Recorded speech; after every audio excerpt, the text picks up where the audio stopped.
No, don't know where it's going. I'm Barbara.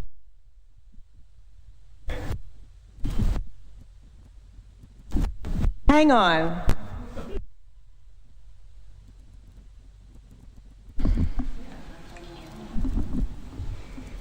Better? I'll try not to use my teacher voice on the microphone. Tonight's program takes place in Misquamscook, now called Exeter, in Nadakina, the traditional ancestral homeland of the Abnaki, Pennacook, and Wabanaki peoples past and present. We acknowledge and honor with gratitude the Elnabak, the people, who have stewarded Nadakina and its Aki, Nibi, Olaquakak, and Owaasak, the land, waterways, flora, and fauna throughout the generations. And now I'll turn you over to Laura Martin. Thank you, Barbara. Thank you all for coming tonight.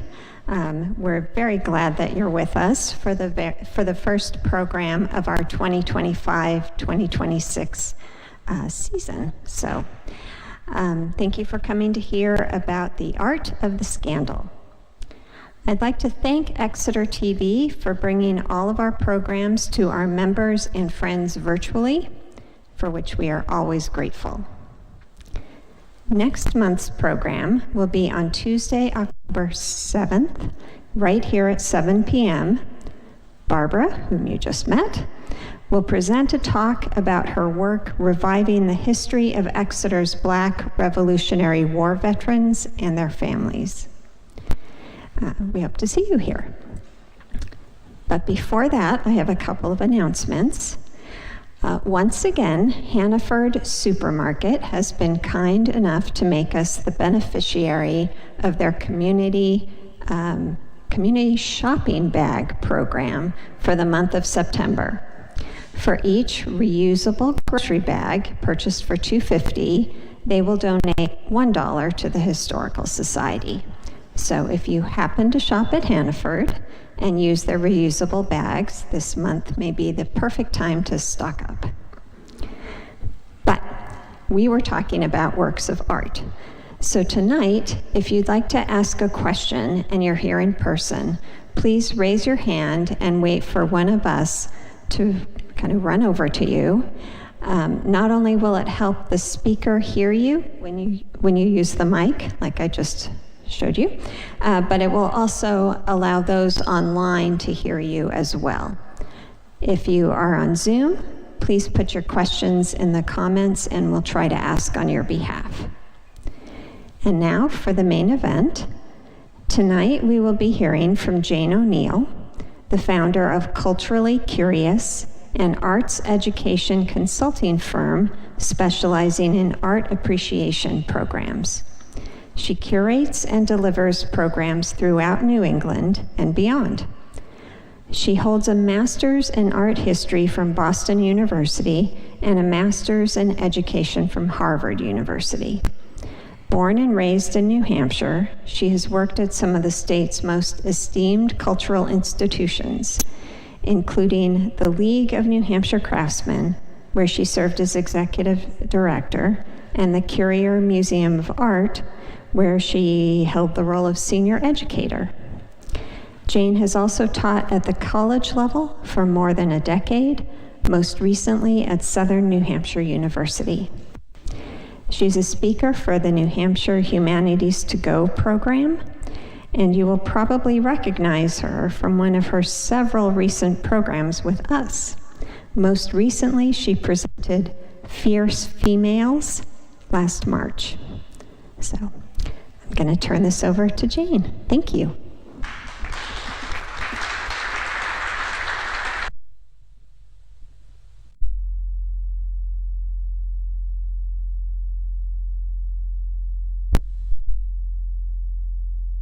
Good evening, everyone. I am delighted to be here. I'm delighted you're here.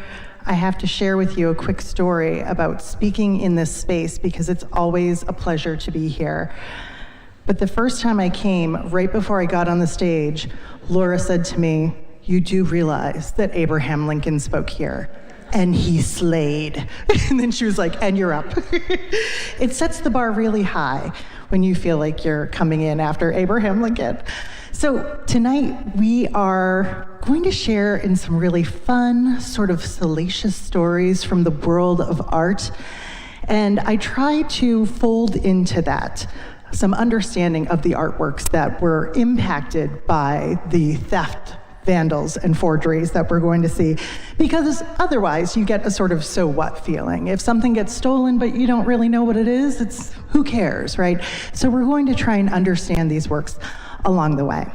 Now, as a quick preamble, just thinking about art theft and art forgery and art attacks, I mean, these are kind of issues that are like tale as old as time. When we think about art theft, we can sort of zoom out and think about cultural theft too. Some of you might be familiar with these images on the screen. These are sculptures that are oftentimes referred to as the Elgin marbles. They're actually the Elgin marbles. These are at the British Museum. But they were designed specifically for this temple on top of the Acropolis in Athens, Greece. And so there's this big controversy as to whether or not they should be housed at this museum where they're protected, of course, or if they should be repatriated to the original intended location for them. They do represent some of the greatest sculpture from classical antiquity, so there's a lot at stake when you think about where these sculptures truly belong. They were purchased legally back in the 1800s, but there's still a push and pull as to where they should be displayed. When we think about art attacking, well, we have sort of similar issues. The idea of destroying a work of art is also something that goes back to, the beginnings of humanity as well. Oftentimes, we see that tied into issues of power and control. It's something we as Americans have seen going back to our earliest history as well. I know this is a little bit of a dim image here, but this is actually a painting of the Sons of Liberty around the time of the Revolution, pulling down a sculpture of King George. It was painted several decades after that, but this is something that we do to assert new power. And we did it, of course, going back to the war in Iraq. One of the first things we did when we invaded that country was tear down their sculptures of Saddam Hussein. So our last issue, forgery, passing artwork off as your own. This is sort of a tricky issue, and I have this magnificent painting on the screen here to help us elucidate this issue. This is a painting that goes back to 1831, painted by the American artist Samuel F.B. Morse. And what we see here is a gallery in the Louvre Museum, and there are all these art students here that are practicing. They're copying the masters. This is how artists have trained for centuries. So when does a copy become a forgery? Particularly if the intent was to always be able to paint like Raphael or Leonardo da Vinci. Speaking of Leonardo da Vinci, you might recognize this little lady over here. And she's going to be our segue. We have a quick program overview just to know what you're in for. We have our art theft, our art heists. We're going to cover the Mona Lisa, a little bit of World War II and the Nazis, and then round it off with the Gardner Museum heist. When we're thinking about art attacks, we're going to think of, we're going to look at a couple of dramatic examples, including work by Michelangelo, Rembrandt, and Banksy, and then a couple of instances of forgery as well. All right, so let's get started. Oh, I should mention too that this image here of somebody sort of making off with the Mona Lisa behind their backs, this is not a documentary image, it's an image from a silent film. So let's turn our attention to art heists and to the Mona Lisa in particular, that famous face there, the most famous art object on the planet. Of course, it was painted by Leonardo da Vinci in 1503, representing a very high achievement in the Italian Renaissance. So, Does everybody here know that it was stolen? Part of the reason why the Mona Lisa is so famous is because it was stolen. Before I tell you about that brazen act, we're going to consider for a moment what makes this painting so remarkable. And I think actually a work from the Currier Museum can help us understand how Leonardo da Vinci accomplished something pretty rare and wonderful with this work here. So this is a work that's in the Currier's collection, dates to about 15 years prior to the creation of the Mona Lisa. This is the way artists were painting before Leonardo da Vinci came along. A pretty straightforward representation of a woman here. They're both sort of half-length or bust-length portraits, but Leonardo da Vinci's painting represents a dramatic departure. Art historians would refer to something like this as being painted in a linear style. There's an emphasis on line. We can see it not only in the jewelry and the details of the costume, but the way he's outlined the contours of her face and of her nose. I think if any of us were holding a pencil in our hand, we'd probably sketch out a face in a very similar way. Leonardo da Vinci's departure from the linear style is really represented so well with the Mona Lisa. Instead of essentially just drawing a line around the face or drawing a line to demarcate a nose, instead he's using this innovative smudging technique. And this was innovative to him. In fact, there's a particular Italian name for it called sfumato, which essentially translates to like up in smoke. It's smoky, it's hazy, it's fuzzy. You can particularly see it around her eyes, certainly over here, and certainly around that famous smile. The sfumato is really what gives her that famous smile. So neuroscientists have studied this carefully, and they have determined that the mystery around this smile is that little smudging at the corners of her mouth. When you glance at it at first sight, you just do a quick take on it, she appears to be smiling more broadly than she actually is. It's a little illusion that he has conjured up with just a little bit of shading.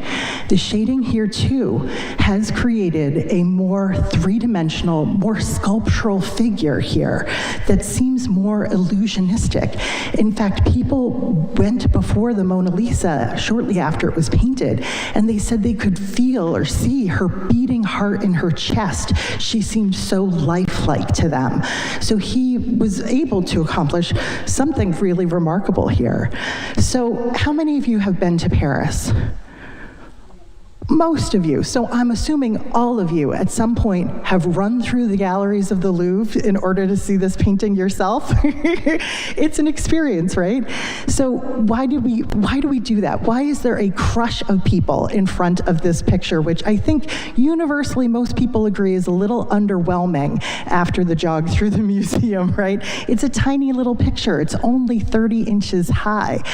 Well, part of the fame, part of the reason we all feel so driven to go and see this art object is because back in 1911, it was stolen. It went missing, and not just for a few days either. It was missing for 2 full years. Now, when it was gone, when it turned up missing, there was an outpouring of emotion in Paris. This picture, which had been significant prior to this moment, became so important. Women started powdering their faces with like yellow makeup and trying to affect the expression of the Mona Lisa. Can dancers would even do that. People were really tied emotionally to this picture.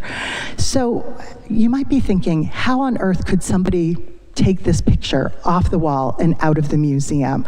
So there's a fascinating story behind this. Because the Mona Lisa was not the most significant painting in the gallery where it was exhibited, a former employee went into the museum and simply took it off the wall. And nobody realized it was gone for more than 24 hours. It was actually an artist who was there to go and copy the Mona Lisa that tracked down staff to say, "Where's the Mona Lisa?" And that's when the staff realized that she was gone. busy gallery here, the Mona Lisa would have been right over here. Easy to miss, certainly not the biggest or most impressive thing in the gallery. So like I said, it was a former employee. He had actually probably worked on creating the glass and the box for this particular painting, so he was familiar with it. He knew how to get it out of its frame very quickly. He took the picture, well, he got into the gallery, he waited until the coast was clear, he simply took the painting off the wall, and he went into a stairwell, and he tried to get right out of the building from there. The stairwell was locked, actually. He took off the jacket or the smock that he was wearing, and he wrapped it around the painting, and then, for his luck, a plumber walked into that stairwell, assumed he was just dealing with another employee, unlocked the exterior door for him, and the man walked right out of the Louvre Museum. So you might be thinking, what on earth do you do with a stolen piece of art? You can't display it, you can't show it to anyone. What do you do with it?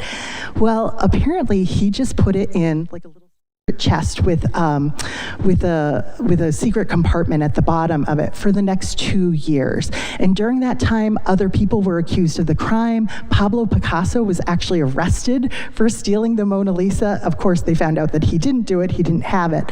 And then they found their criminal. We know because he was arrested trying to sell the Mona Lisa exactly how his crime unfolded. He explained it to the authorities, and of course he was arrested. Now, he claimed during his trial that he stole the Mona Lisa because he was an Italian national, and he believed that because Leonardo da Vinci, the artist here, was also Italian, that he was going to return it to Italy because that's where it belonged. So our art thief here actually became something of a folk hero in Italy after his crime was discovered. People were championing him. They didn't want him to go to prison, but he did serve time for this and then ended up dying very young. So the painting, of course, was returned to the museum with great fanfare. Everybody on the planet now knew who the Mona Lisa was, what she looked like, and she got sort of increasingly special billing there at the museum. A sad sort of postscript to this is that there's so much focus and attention on this one art object that she is oftentimes the victim of vandals and climate change activists. So people have thrown things at the Mona Lisa over the years. This is a scratch from a rock that was thrown at her. I think this is just from last year, people throwing soup at the Mona Lisa. And so these days she is behind bulletproof glass, insured for hundreds of millions of dollars, and the Louvre Museum just decided to put her in her very own pavilion so that they can better accommodate the 9 million visitors they get every year who are clamoring to see her. So she's our first art heist. She's the sort of the one that we're going to spend our most time with. Our next artist that we're going to consider is someone not nearly as impressive as Leonardo da Vinci. These are perfectly fine paintings that we're looking at, a little architectural painting, a little image of the Madonna and Child, but I don't think anybody's going to write home about them. The artist here, though, is somebody that you all know. The artist is Hitler. And you might remember that Adolf Hitler was kind of a failed artist. As a young man, he really wanted to become a great artist, not just any artist, but a great artist. He applied to art school twice and was never accepted. And so that meant that as an adult and as a politician with global aspirations, he oftentimes folded art into his military campaigns, his invasions of other countries and cities. So he would strategize. You know, we can go into Paris, and these are the works of art that we're going to get while we're there. Sometimes they bought them outright. Sometimes they sort of forced the sale. So something that was worth $100,000, they would pay $5,000 for. And oftentimes they just stole things that they wanted. Now, why was Hitler and the Nazis, why were they so interested in stealing art? Hitler came from a little provincial town named Linz in Austria, and his great fantasy about his hometown was that it could be transformed into an imperial city, a grand space with really like all the amenities of a great city. And at the center of his plan for his hometown was going to be, and this is his actual model for it, was going to be an art museum. That was like the linchpin to his plan.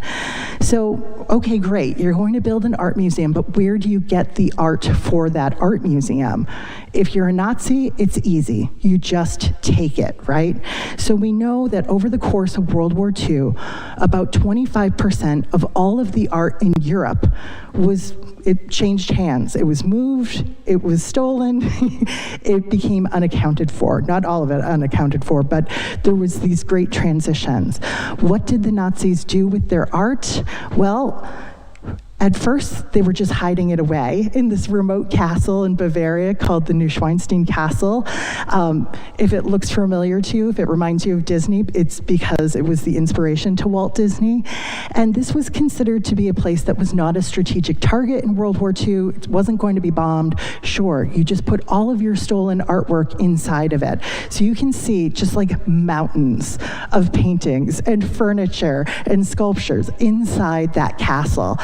And even after a couple of years, they decided this place is getting a little too hot. We have to move all of this art to a safer location. So over the next several months, moving these works by tank and by horse, like oxen-drawn carriages, all of this art was transferred from Germany to an underground salt mine in Austria. And thousands of masterwork paintings from European collections were then stored in these mines. And you can see they built the art racks for them. They actually built offices for curators and offices for art restorers. The plan was to keep all of this art and put it into Hitler's fantasy museum. So we've got a little bit of context there. I want to show you one of the most important art objects that ended up in the hands of the Nazis.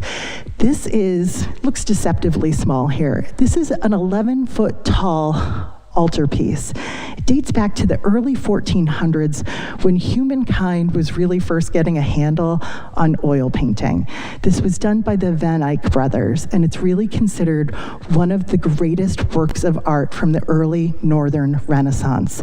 So this is an altarpiece, which means it's sort of like a window with shutters that kind of open and close.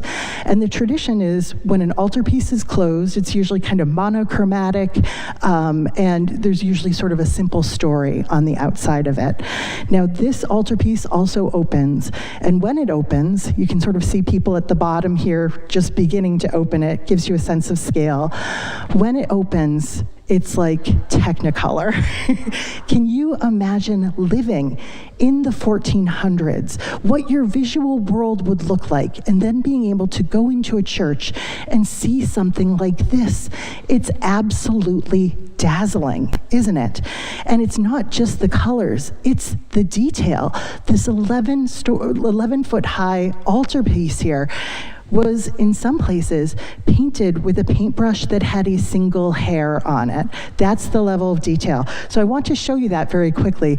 We have, of course, some recognizable figures. I'll go through them very quickly, but this is not Jesus here at the center. That is actually God, a rare representation of God in a painting. We're going to zoom in on his face just for a moment, and you can see how the artists here have handled every gem, every pearl in his crown. There's like a single white hair in his beard. This is a remarkable amount of detail on a life-sized figure here. It's really just so splendid.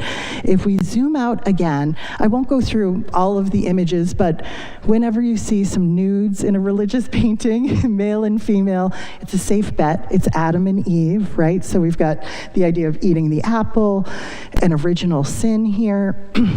And then across the bottom, again, these are practically life-size panels here.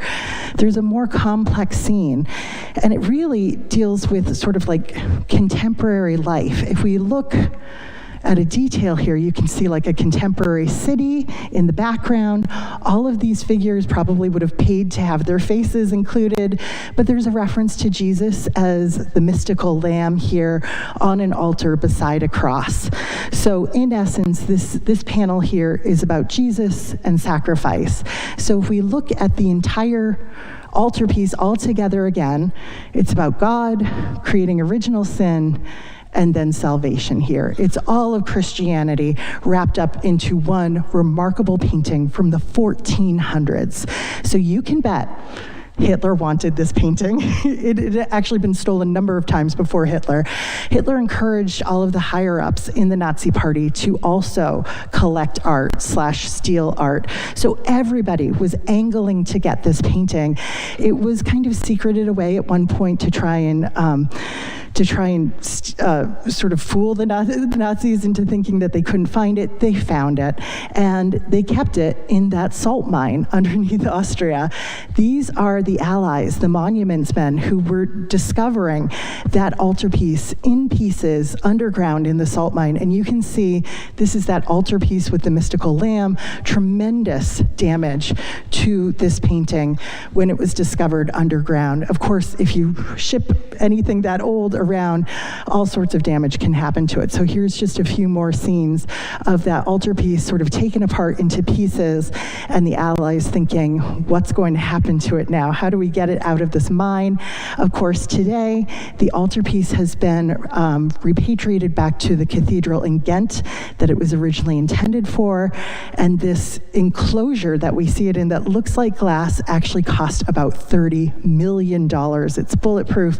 It's there to protect this painting from ever being stolen again. So our last art heist for tonight is one that's much more close to home, and the Gardner Museum heist is one that I'm sure most of you have heard about before. This is a historic view of the Isabella Stewart Gardner Museum located down on the Fenway.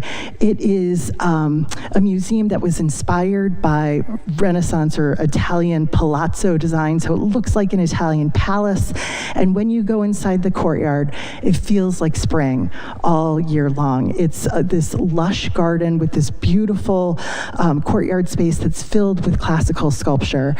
Now, the Gardner Museum is organized kind of loosely around different themes. So you might have like a room full of Renaissance art and Raphael's. This is a space over here with a stained glass window from Gothic France Cathedral, and it's actually Isabella Stewart Gardner's consecrated chapel. Every year on her birthday, they hold services for her there. When you go through the museum, you sort of end with this portrait of Isabella Stewart Gardner that was painted by John Singer Sargent in 1888. And you can see she kind of sets herself up like a saint here with sort of a halo behind her head, looking like a saint who has assembled this collection and has installed it in perpetuity for your enjoyment. So according to her will, when she died, nothing in the museum could ever be moved, changed, bought, or sold. It is just how she left it, right up until the night of St. Patrick's Day back in 1990. Boston was very much an Irish city, and St. Patrick's Day is a big deal. So you can imagine most of the cops in Boston were probably downtown near the bars, but two men who were disguised as Boston City police officers showed up at the back door of the museum. They rounded up the two guards that were working there at the time, young men with very limited training in security. And they bound them in a basement room of the museum.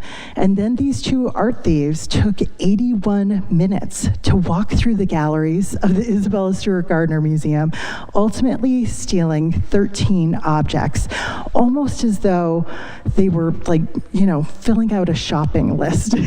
Because what they did is really surprising. I remember when I first learned about this heist, I always imagined it as like the Thomas Crown affair, there, like a gentleman's crime where they're art lovers, right? They were just finding the works that they loved the most.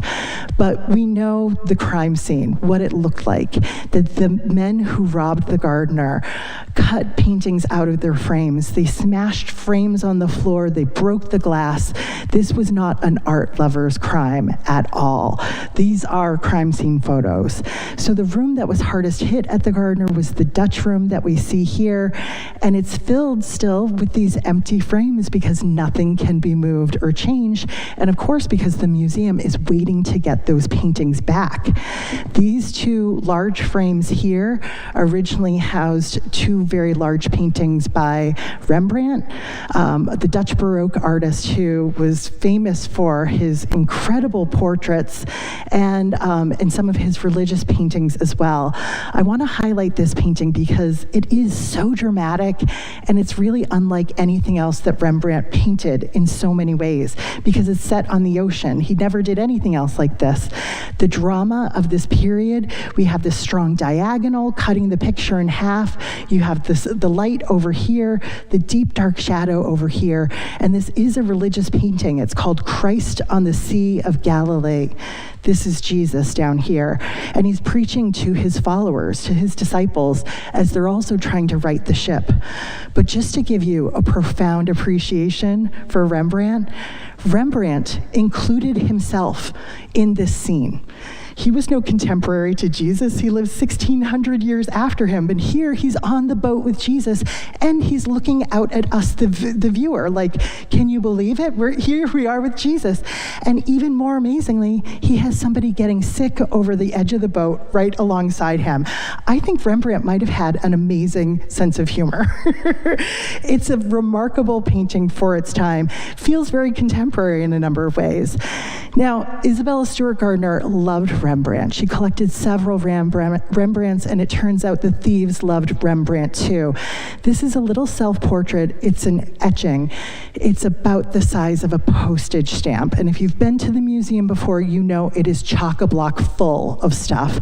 This little self-portrait was in a frame that was screwed into a piece of furniture, and the thieves took the time to unscrew it and take off with this little tiny self-portrait.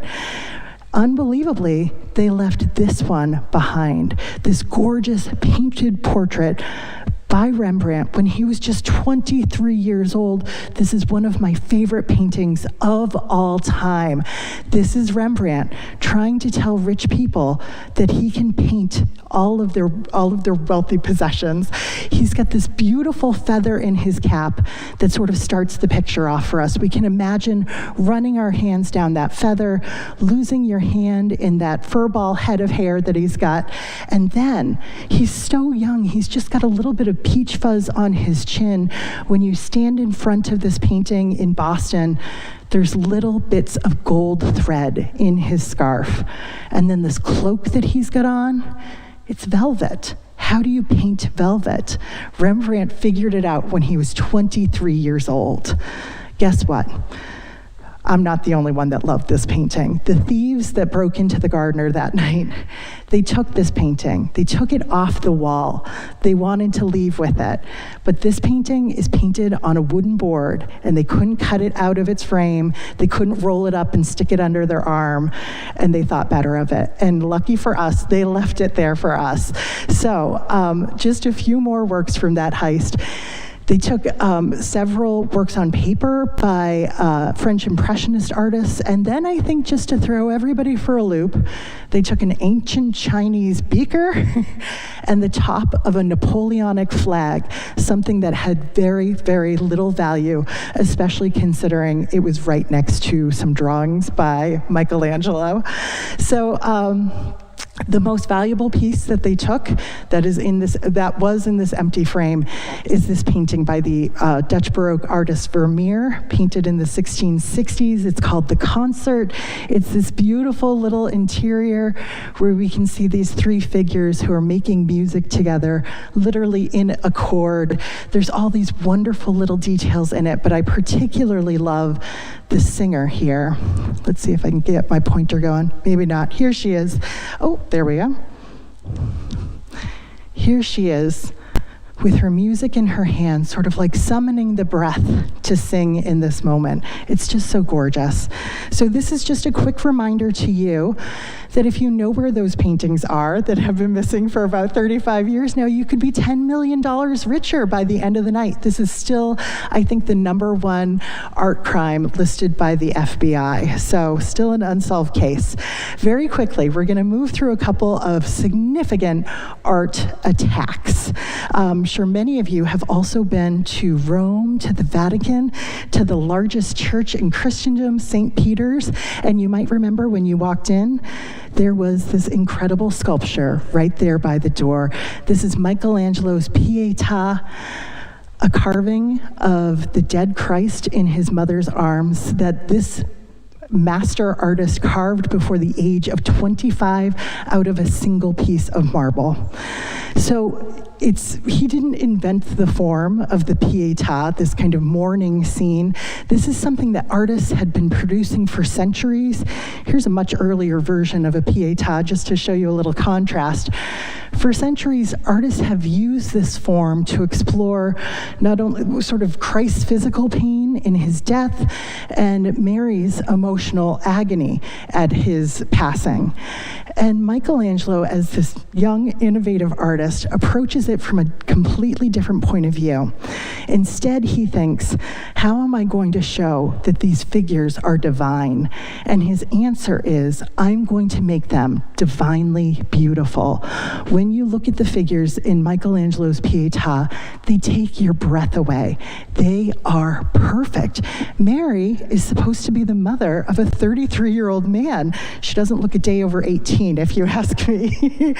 So this beautiful object, this magnificent object, was threatened around the time that this guy started hanging around Rome. This was back in the 1970s. We're looking at a picture of a man named Laszlo Toth. He was a Hungarian-born Australian geologist. I was showing this picture to a group the other day, and they said, he just looks like a villain. Doesn't he have like a scar on the side of his face or something like that? Well, he was pretty unstable, and he started going around Rome and telling people that he was Michelangelo in the 1970s. So people were like, okay, let's keep our distance. Then he started telling people that he was Jesus. So then people knew that there was something really off. And then one day he walked into St. Peter's Basilica with his geologist hammer and started to attack the Pietà. He gave it 12 to 15 solid whacks with a geologist's hammer. And these are actual photographs of him doing this and we have them because there's always so many tourists there who are admiring this incredible work of art. So all of these pieces of this 500-year-old sculpture are scattered across the floor. Believe it or not, some people picked them up and took them home. To their credit, they later mailed it back, saying they felt really bad about doing that. But you might be thinking to yourself, wow, this is a significant amount of damage. Her arm is missing. He really beat up the back of the Madonna's head and her face. And you might be thinking, this is not what this sculpture looked like when I saw it. It looked perfect. It looked just like this. Well, lucky for all of us, just a decade before, the sculpture had traveled to the United States for a World's Fair, and they took a perfect mold of the sculpture, so they were able to perfectly replicate every piece that was destroyed by that art attack. And so there is Mary with her perfect nose once again, and there's the restored sculpture, which of course is now behind bulletproof glass because of that lone wolf attack. We have another lone wolf attack in sort of the Netherlands answer to the Louvre Museum. That's the Rijksmuseum. When you're there, the work that you have to see, sort of Amsterdam's answer to the Mona Lisa, is Rembrandt's Night Watch. This is their most famous painting. This is the painting that you run through the museum to see. Rembrandt's innovation here, what makes this picture so significant, is that he just had to paint a group picture. And most group pictures at the time were pretty boring affairs. It was just line up for school picture day, everybody pays their fair share, and you can see everybody's face very clearly, for better or for worse. Well, Rembrandt thought, that's boring. I want to do something more exciting. I want to paint this group that happened to be a militia, looking as though they are responding to a call to arms. They are assembling. This is an action picture. They've got their weapons. They've got helmets and armor. This is excitement. And it really did kind of revolutionize the whole idea of group portraiture at the time. And it's held this reputation. But over the years, it's also become a target. I think just because it is so famous. So there were multiple instances of people attacking Rembrandt's Night Watch with knives and other sharp weapons. These are these huge scratches that somebody made back in 1907. They were able to restore the work of art. The painting has also been attacked with acid over the years, believe it or not. And incredibly, there was a guard in the gallery that had the antidote to the acid and was able to neutralize it almost instantaneously. But this is a painting that is seems to be constantly in a state of restoration, and they're filming that live if you ever wanted to tune into the live stream of the restoration of the Night Watch. If you were to go there today, there would still be huge crowds around the painting, and one of the remarkable things that they've done to keep it safe is that there's actually a trap door in the floor right here. So if ever there was a fire or some other threat to this painting, it would literally just fall off the wall and into a vault. That's so exciting, isn't it? All right, we've got one last art attack, and you might know where I'm going with this one. This is the anonymous artist, Banksy, the graffiti artist, who's best known for his tags that he leaves on public and private property around the world. He sort of came into fame in the early 2000s. Still nobody knows to this day who he is.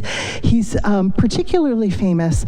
This is one of his most famous images, this tag of a little girl who has just lost or just released a heart-shaped red balloon. And so there is this kind of profound sense of loss of innocence, loss of love when you see an image like this. It helped to catapult Banksy into fame. Now you have people like Lady Gaga and Brad Pitt who really want to own their own Banksy. Banksy has a very complicated relationship with the art market. It has to be complicated. He's anonymous, right?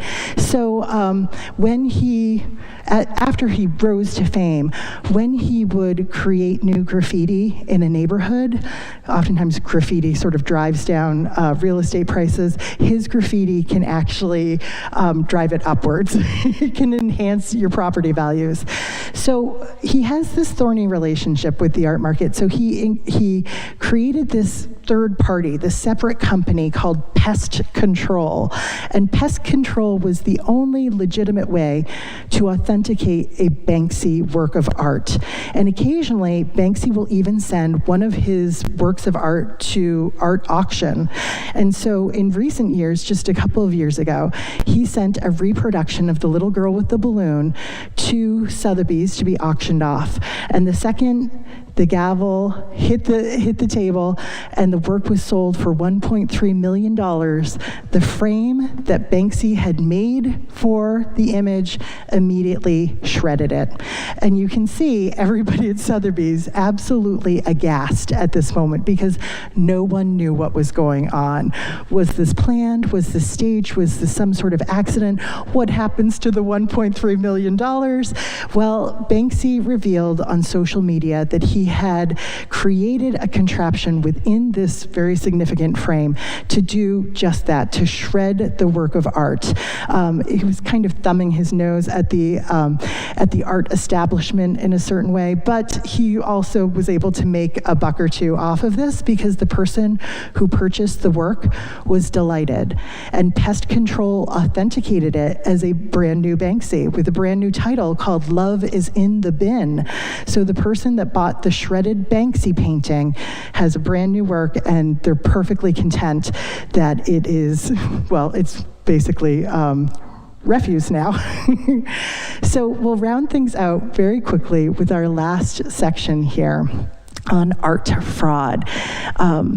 We've got a nice little segue here because we've got a quote that's oftentimes attributed to Pablo Picasso: "The bad artists imitate, the great artists steal." And in this case, Picasso's name's been scratched out and Banksy wrote his name in there. So there's this idea that all great ideas are sort of already out there and you can kind of incorporate them as your own. All great artists have had a little bit of fraudulent dealings in their careers. Even the great Michelangelo, who we can see over here in a portrait on the left. When Michelangelo was a very young artist, a teenager really, he sculpted an image of a sleeping Cupid that looks very much like the one that we see over here that's in the collection of the Met. His actual sleeping Cupid no longer exists. But what Michelangelo did as a young man, he sculpts this beautiful Cupid, and then he applies all these chemicals to his sculpture to make it look very old, aged. And then he acted as though he discovered an ancient artifact from classical antiquity. He said, "Hey everybody, look at this Cupid I found." And everybody gathered around it. They were so impressed with it. And then he was kind of like, "Fooled you. I actually made this." And it was a great sort of showman moment for Michelangelo, a great way for him to showcase what he was capable of. He got everybody's attention, and then he did a little bait and switch on them. So even Michelangelo had a little bit of showmanship in him, a little bit of fraud to get noticed. Speaking of showmen, most of us have probably heard of the artist Salvador Dali before. He's the famous Spanish surrealist artist known for painting dreamscapes like the one that we see over here, the melting clocks. He really rose to fame because he was telling people in the 1930s that he could put himself into a trance, essentially a dreamlike trance, and then translate what he saw into paintings. So people looked at his paintings, which have an element of like crystal clarity to them, and they thought, this is like a dream, because there's also this completely illogical side to his paintings, melting clocks that are attracting ants and little insects as though they're decaying. So there was something really appealing about the way Dali showcased these works to the world. Well, as time went on, Dali might have just enjoyed being famous a little bit more than making art, because at one point late in his career, it was discovered that he had simply signed a large cache of blank paper, and then he was going to just give this blank paper to his assistants to make work in his style. Now, for centuries, artists have used students and apprentices and that sort of thing to supplement their income in a similar way. But it was considered not in good practice, really, to simply sign a blank piece of paper and hand it over to someone else. The idea here is that they'd be mentoring their assistants and their apprentices, that there would be more oversight. So that discovery has really led to the erosion of the value of Dali's works in the art market, because you never really know if you've gotten an actual Dali. Now, there have been some forgers over the years that could create perfect replicas of other paintings. The artist here is named John Myatt, and he could create a perfect Van Gogh, perfect Modigliani. He was really good at these modern masters. He was a former school teacher who just wanted to stay home with his 4 kids, but he also had this talent. So he advertised it in a trade publication for private investigators, thinking maybe a private eye would need some sort of copy of a Van Gogh. Well, the wrong person saw his ad, and it was a man who decided he'd buy John Myatt's fakes and pass them off as real works of art.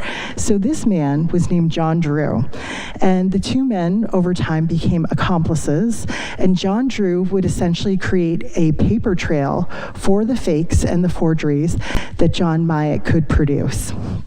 In the end, they ended up selling close to $30 million worth of forged art that they could essentially account for with these fake paper trails that they inserted into museum collections and that sort of thing. They were both brought to justice, both served really minimal time in jail.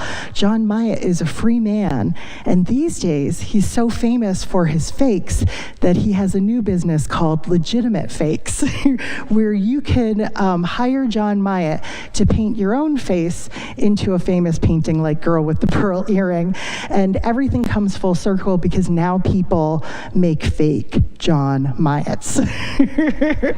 So one last forger for you, and it's quite a story. This is Elmir Dahori, and he was Hungarian-born, had a very difficult life. As a young man, he was in a concentration camp during World War II. After the war, he's living almost on the streets of Paris, really, just getting by on his wits. He was an aspiring artist, but he realized he could sell a work much more easily if he signed Picasso's name to it. It was his work, but if it had Picasso's name, it would sell. So over the years, he had multiple accomplices who could create fake paper trails for him, and he could create work in the style. He was never trying to create an exact replica. So just to give you a sense, this is like a Picasso line drawing of 3 female nudes. This is his version of it. We've got a Modigliani, a real one, on the left, his interpretation of Modigliani. And then we have a real Matisse on the left and his interpretation of Matisse on the right. And I think it was this work that he was actually successful in selling to a curator down at the Harvard Art Museums. And it was that curator who sort of started to get suspicious, because right after the sale was finalized, Emile Dahori starts saying, do you need a Renoir? I can get you a Renoir. I could get you all these other artists, whoever you're interested, I could get for you. He was a little too eager and he had a little too much to give. So he was eventually brought to justice, but the full extent of his crimes are unknown. He said, in museum collections and in art auction houses today, some of my work is still hanging on view. Pretty amazing. So we'll wrap up tonight with just a couple of big ideas. What's our takeaway from all of this? Well, tonight's program is hopefully a reminder that the authenticity of an original art object has tremendous meaning and value to us as a culture. Otherwise, we would just put up copies of those sculptures at the Parthenon in Greece, or we would put up replicas in those empty frames at the Gardner. We're also reminded that these artifacts are not just things of beauty, but they are cultural touchstones. When works that represent some of the greatest artistic achievements of mankind are attacked, damaged, or destroyed, there are rippling effects beyond the art world.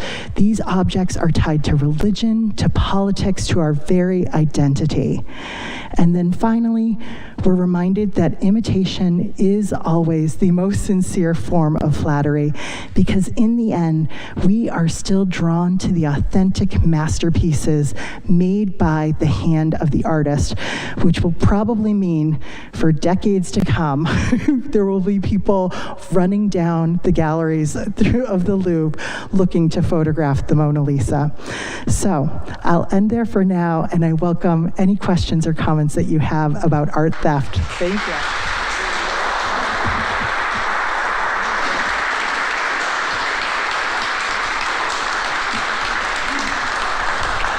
Thank you so much. Any questions? Yes.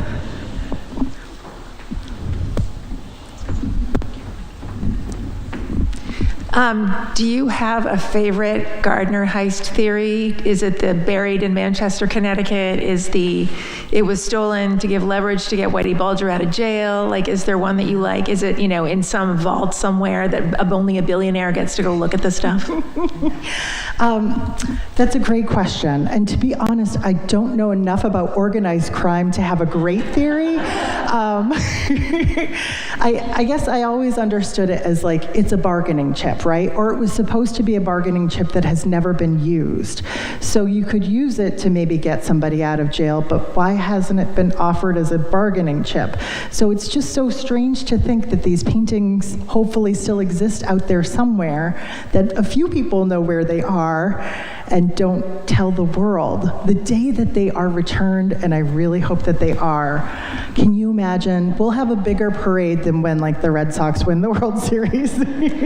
They did dig up a bunch of Manchester, Connecticut in the late teens and theoretically didn't find anything. One of the theories was they found it and the stuff was destroyed and they couldn't kind of bear to relay them that information, but it's such a curious issue. I will say that when you roll up a painting from the 1600s, you're doing a lot of irreversible damage. So, I mean, I want nothing more than those paintings to be returned, but I fear what condition they might be in. Yeah, that's pretty sad. Thank you for your excellent job tonight. What do you see as the dangers of AI with art? Whew. You know, so the question is, what's the danger of art with AI? That could be like a whole other presentation, right? There are fascinating possibilities and then really alarming things too. I haven't seen great AI art yet. We still have a ways to go. Maybe it'll get there. Here's the most wonderful thing. I know very well at this point that AI can't interpret art. That's for us to do as human beings. So that's our joy. That's the richness of being a human. And AI can't take that away from us, which is pretty wonderful. AI can't even really describe a work of art that well. So it's got nothing on us, at least for now.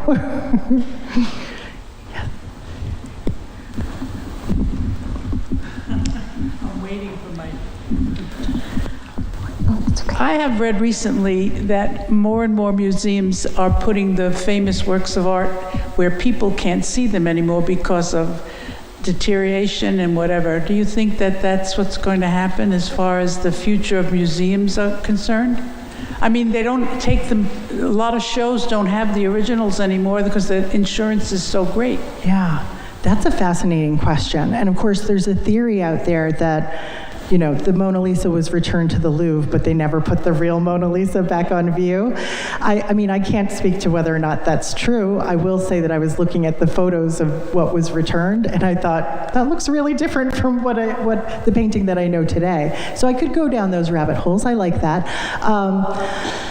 It is really expensive to insure these things, but I think most museums and most curators understand that it is their job to preserve it, but to also share it. So I think